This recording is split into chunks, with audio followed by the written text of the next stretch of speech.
YCP rebel ఎమ్మెల్యేల విషయంలో speaker ఏం చేయబోతున్నారు? ఎలాంటి చర్యలు ఉండబోతున్నాయి? అసెంబ్లీ ఎన్నికల నోటిఫికేషన్ వచ్చేలోపే తేల్చేస్తారా? లేక ఇంకా ఏమైనా ప్రత్యామ్నాయ చర్యలు ఉన్నాయా? న్యాయపరమైన అంశాలపై చర్చిస్తున్నారా? ఫిరాయింపులపై ఫైనల్ నిర్ణయానికి స్పీకర్ వచ్చేశారా అన్నది ఏపీలో ఉత్కంఠ రేపుతోంది. అయితే వరుసగా విచారణకు హాజరు కాకపోవడంతో రెబల్స్ పై సీరియస్ అయ్యారు speaker. TDP YCP rebel MLA ఎమ్మెల్సీల అనర్హతపై ఉత్కంఠ కొనసాగుతోంది. అసెంబ్లీ స్పీకర్, మండలి చైర్మన్ల ఫైనల్ నోటీసులకు కూడా సభ్యులు డుమ్మా కొట్టారు. అయితే వరుసగా ఎమ్మెల్యేలు విచారణకు హాజరు కాకపోవడంపై స్పీకర్ తమ్మినేని సీతారాం సీరియస్ అయ్యారు. అనర్హత పిటిషన్లపై న్యాయ నిపుణుల సలహాలు తీసుకోనున్నారు స్పీకర్.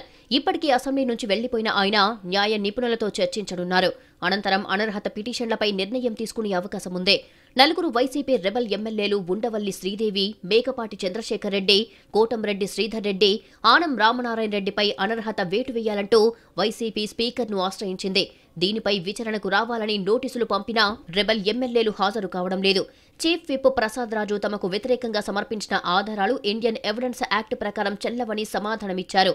ప్రసాద్ రాజు సమర్పించిన వీడియోలు ఒరిజినల్ అని, ఆయా సంస్థల నుంచి సర్టిఫై కాపీలను తెప్పించాలని స్పీకర్కు వైసీపీ రెబల్ ఎమ్మెల్యేలు లేఖ రాశారు.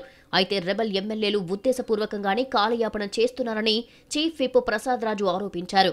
ఏవో కారణాలు చెబుతూ విచారణకు హాజరు కావడం లేదని చెబుతున్నారు. మరోసారి రెబల్ ఎమ్మెల్యేలకు అవకాశం ఇవ్వొద్దు, వారిపై అనర్హత వేటు వేయాలని స్పీకర్ తమ్మినేని సీతారాంను ఆయన కోరారు.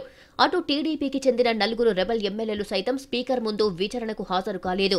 విచారణకు హాజరయ్యేందుకు మరింత సమయం కావాలని వల్లభనేని వంశీ, వాసుపల్లి గణేష్, మద్దాలగిరి, కరణం బలరాం కోరారు. ఇక వైసీపీ, టీడీపీ రెబల్ ఎమ్మెల్యేలకు స్పీకర్ మరోసారి నోటీసు ఇచ్చే అవకాశం ఉంది. అయితే తాము విచారణకు హాజరు కాలేమని వైసీపీ నుంచి ఫిరాయించిన నలుగురు ఎమ్మెల్యేలు బదులు పంపినట్లు తెలుస్తోంది.